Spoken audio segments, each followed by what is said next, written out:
जैलेशदयापात्रं देवाद्यादिगुणाणवं यतीन्द्रपवनं वन्दे रम्येजमातरं मुनिं रम्येजमातृयोगीन्द्रपादरेखामें सदा तदा एतात्मसत्तादिं रामानुजमणिं भजे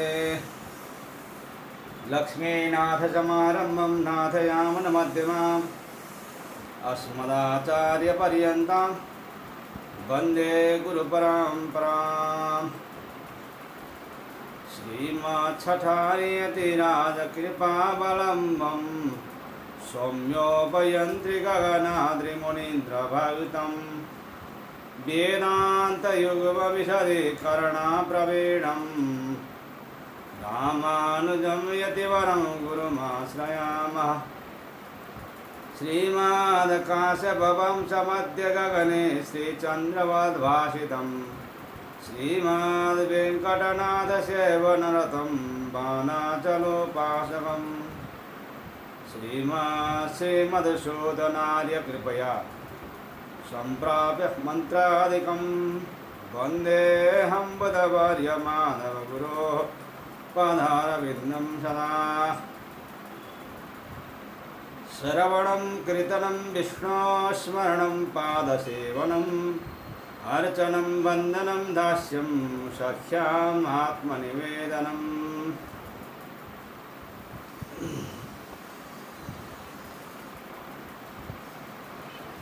जय श्रीमन्नारायण। नवदा भक्ति मध्ये हम लोगों ने अर्चन भक्ति तक सत्संग किया था। अब बंधन भक्ति से सत्संग शुरू कर रहे हैं। ध्येयं सदा परिभवाग्नमभीष्टदोहं तीर्थास्पदं शिवभिर्जिनुतं शरण्यं भृत्यार्तिहं प्रणतपाला भवाब्धिपोतं वन्दे महापुरुषते चरणारविन्दम्।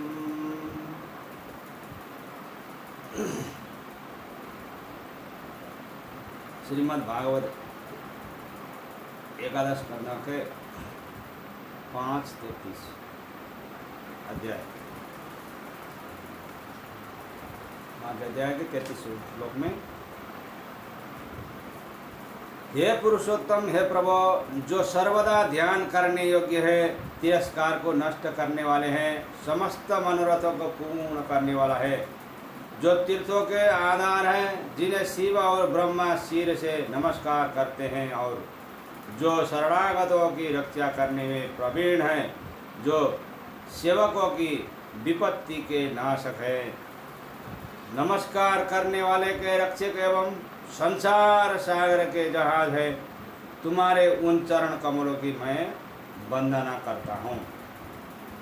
भगवान के शास्त्र वर्णित स्वरूप, भगवान के नाम, भगवान की धातु आदि की मूर्ति, चित्र अथवा मानसिक मूर्ति को शरीर अथवा मन से श्रद्धा सहित साष्टांग प्रणाम करना, या समस्त चराचर भूतों को परमात्मा का स्वरूप समझकर श्रद्धा पूर्वक शरीर या मन से प्रणाम करना, और ऐसा करते हुए भगवत प्रेम में मुग्ध होना बंधन भक्ति है।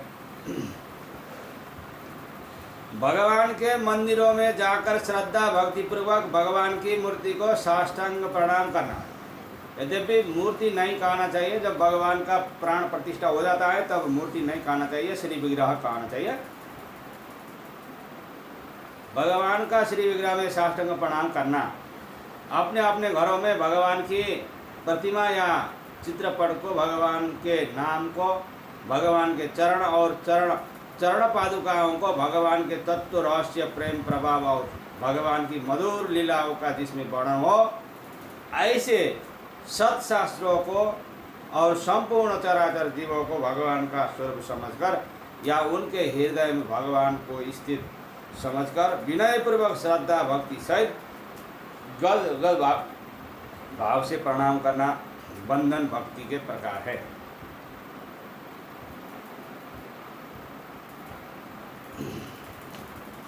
श्रीमद् भागवत महापुराण में नव योगेश्वर मानते योगीश्वर कवि नाम के योगी कहते हैं। खम्बायम अग्निम सलिलम महिम च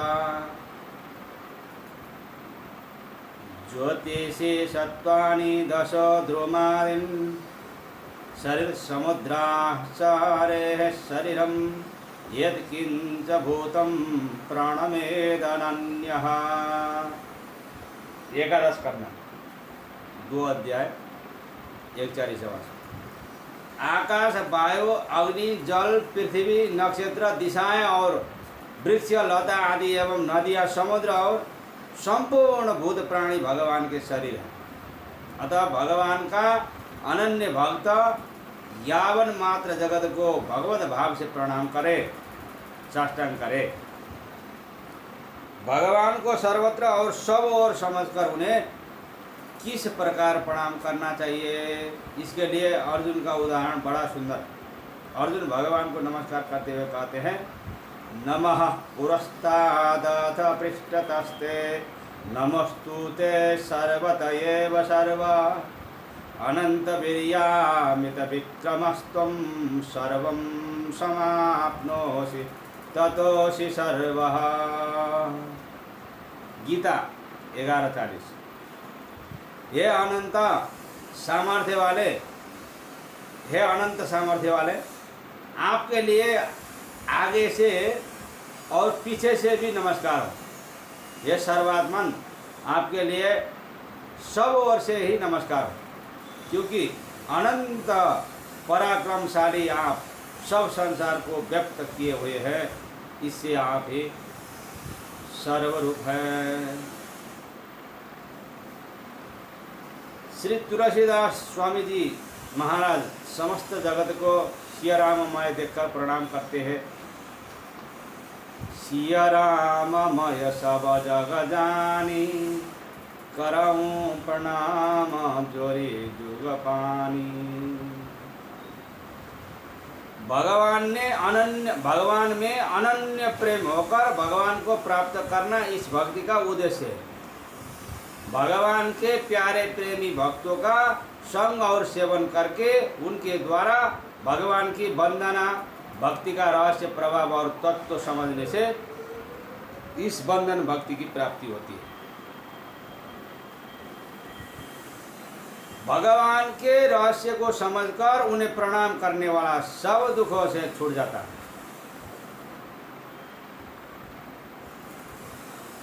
अनुस्मृति के वचन हैं, न वासुदेवाद परमास्ति मंगलम, न वासुदेवाद परमास्ति पावनम, न वासुदेवाद परमास्ति दैवतम, तम वासुदेवम प्रणमन्न सीदति। भगवान वासुदेव से अधिक और कुछ मंगलमय नहीं है, वासुदेव से अधिक और कुछ पावन नहीं है, एवं वासुदेव से श्रेष्ठ और कोई आराध्य देवता नहीं है। उन वासुदेव को नमस्कार करने वाला कभी दुखी नहीं होता। एकोपि कृष्णस्य कृतः प्रणामो दशाश्वमेधावृथेन तुल्यः, दशाश्वमेधी पुनरेति जन्म, कृष्ण प्रणामी न पुनर्भवाया। भीष्मस्तव राज में भी 19। हाँ, 91। भगवान श्री कृष्ण को किया हुआ एक भी प्रणाम 10 अश्वमेध यज्ञों के अवभृत स्नान के बराबर है। इतना ही नहीं, विशेषता यह है कि 10 अश्वमेध करने वालों के तो फिर जन्म लेना पड़ता है, किंतु भगवान श्री कृष्ण को प्रणाम करने वाले को फिर जन्म नहीं लेना पड़ता, फिर मातृगृह में गर्भ में आना नहीं पड़ता। श्रद्धा पूर्वक भगवान को प्रणाम करने वाले की तो बात ही क्या है। किसी भी अवस्था में भगवान को प्रणाम करने से भी सब पापों का नाश हो जाता है। पतितः स्खलितश्चार्तः क्षुत्वा वा विवशो ब्रुवन् हरये नमः इत्युच्चैर्मुच्यते सर्वपातकात्। श्रीमद् भागवत 12:46। पतित, स्खलित, आर्त, छिक्त हुआ अथवा किसी प्रकार से परवश हुआ पुरुष भी यदि ऊंचे स्वर से हरये नमः इस प्रकार बोल उठता है तो वह संपूर्ण पाप से मुक्त हो जाता है। भगवान के अनेकों भक्त इस प्रकार केवल नमस्कार करके ही परम पद को प्राप्त हो गए। देखिए अग्रवर्ती किस प्रकार मुग्ध होकर नमस्कार करते हैं। रथातूर्णमावल्लुल्य शोक्रूरः स्नेह विह्वलः पपात चरणोपान्ते दण्डवद्राम कृष्णयोः। श्रीमद् भागवत 10:38-34। अक्रूर प्रेम विह्वल होकर बड़ी शीघ्रता के साथ रथ से कूदकर भगवान बलराम और श्री कृष्ण के चरणों के पास दंडवत करने के लिए गिर पड़े। पितामह भीष्म गद होकर भगवान को नमस्कार करते हैं और भगवान तत्काल ही उन्हें अपना दिव्य ज्ञान दे देते हैं। वैशंपायन मुनि कहते हैं एतावदुक्त्वा वचनं भीष्मस्तद्गतमानसः नमः इत्येव कृष्णाय प्रणाममकरोत् तदा। अभिगम्य तो योगेन भक्तिं भीष्मस्य माधवः त्रैलोक्यदर्शनं ज्ञानं दिव्यं दत्त्वा ययौ हरिः। श्री भीष्मस्तव राज 100 और 101। जिनका मन भगवान में तन्मय हो चुका है, ऐसे भीष्म ने अनेक प्रकार से भगवान की स्तुति करने के बाद नमः कृष्णाय इतना कहकर भगवान को प्रणाम किया। तब भगवान श्री कृष्ण योग शक्ति द्वारा भीष्म की भक्ति को समझकर उन्हें त्रिलोकी को भगवत स्वरूप प्रत्यक्ष करने वाला दिव्य ज्ञान देकर चले गए। अतएव श्री भगवान के प्रेम में विभोर होकर उपयुक्त प्रकार से भगवान की वंदना भक्ति करने की प्राण पर्यंत चेष्टा करनी चाहिए।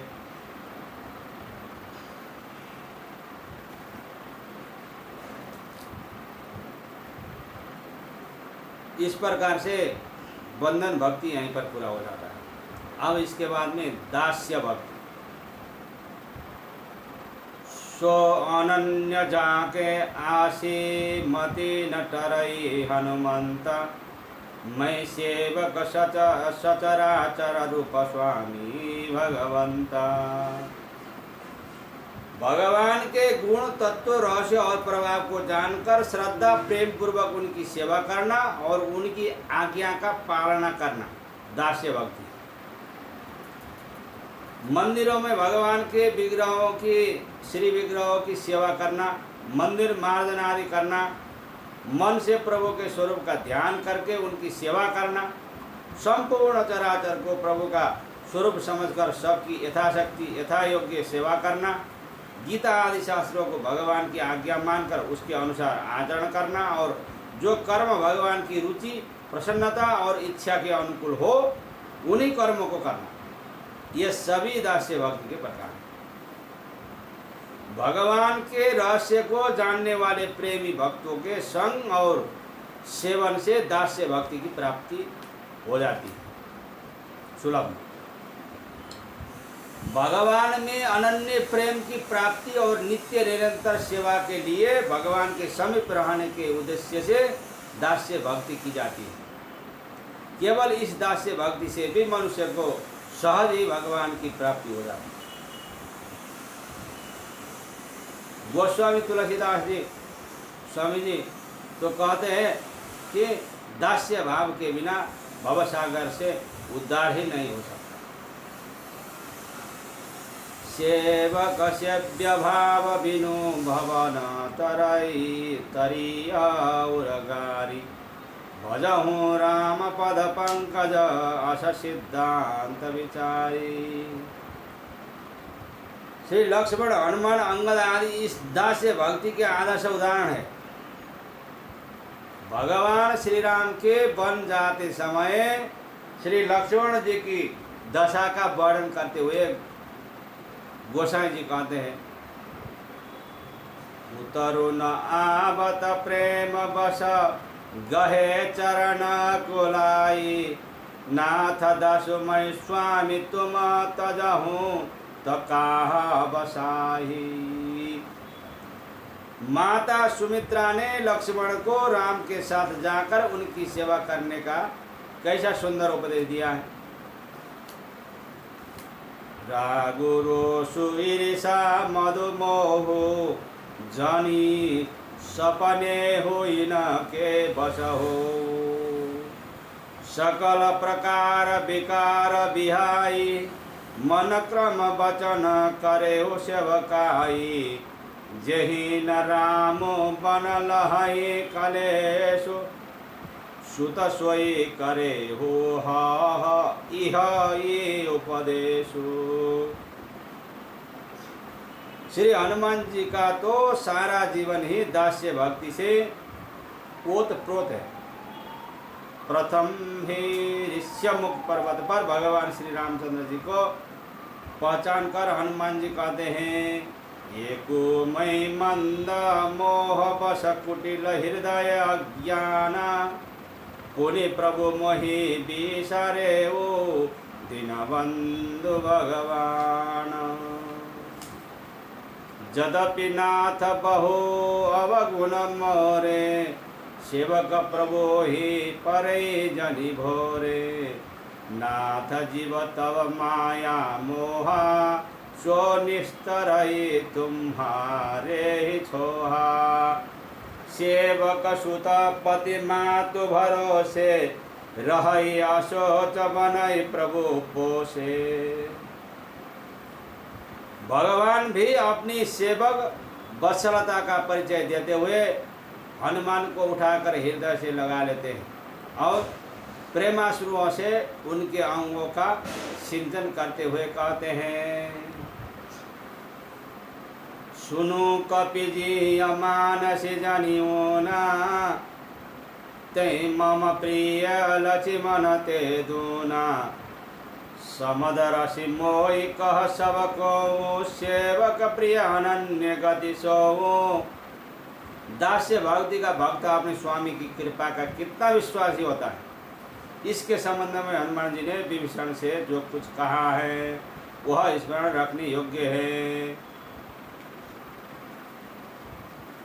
सुनहु विभीषण प्रभु कै रीति करहि सदा सेवक पर प्रीति कहूँ कवन मई परम कुलीना कपि चंचल सबहे विधिहीना असमय अदम सखा सुनु मोह पर रघुवीर किन्हीं कृपा सुमीरी गुण भरे विलोचन नीर। अंगद जी को जब भगवान श्री राम अयोध्या से लौट जाने को कहते हैं तब अंगद जी भगवान से प्रार्थना करते हैं, मोरे तुम प्रभु गुरु पितु माता जाओ कहाँ तज पद जल जाता तुम ही विचार कहाओ नर नहा प्रभु तज भवन काज मम कहा बालक ज्ञान बुद्धि बलहीना राखो शरणनाथ जन दीना नीति टहल गृह कैसव करी हूँ पद पंकज बिलो की भग भव तरी हूँ। ऐसे अनेक उदाहरण है। अतएव सबको चाहिए कि भगवान के प्रेम विफल होकर तन मन धन सब कुछ अर्पण करके भगवान की दास्य भक्ति करना चाहिए। यहाँ पर दास्य भक्ति पूर्ण हो जाता है। अब हम लोग इसके बाद में सख्य भक्ति में प्रवेश करेंगे। उसके बाद में आत्मनिवेदन भक्ति। आज के लिए यहीं तक, फिर कल बाकी भक्ति के विषय में सत्संग होगा। जय श्रीमन्नारायण।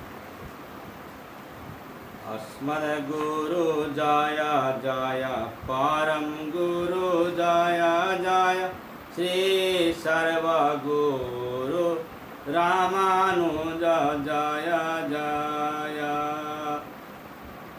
रामानुज जय जय यतिपति जय जय श्री धरणी धर खड़ीपति जय जय सठरे पो जय जय कारे सेनु जय जय श्री विश्वसेना मुनि सेनापति जय जय रामानुज स्वामी का कितना अच्छा गुण है। वेंकटेश भगवान का गुरु बनते हैं। जय रामानुज जय रामानुज शेष गुरु जय रामानुज जय रामानुज भाष्यकार गुरु रामानुज स्वामी का कितना अच्छा गुण है। नन्हे नारायण भगवान को मंत्र देते हैं। जय रामानुज जय रामानुज शेष गुरु जय रामानुज जय रामानुज भाष्यकार गुरु श्रीमद् रामानुज रामानुज रामानुज भगवद रामानुज रामानुज रामानुज। जय श्रीमन्नारायण।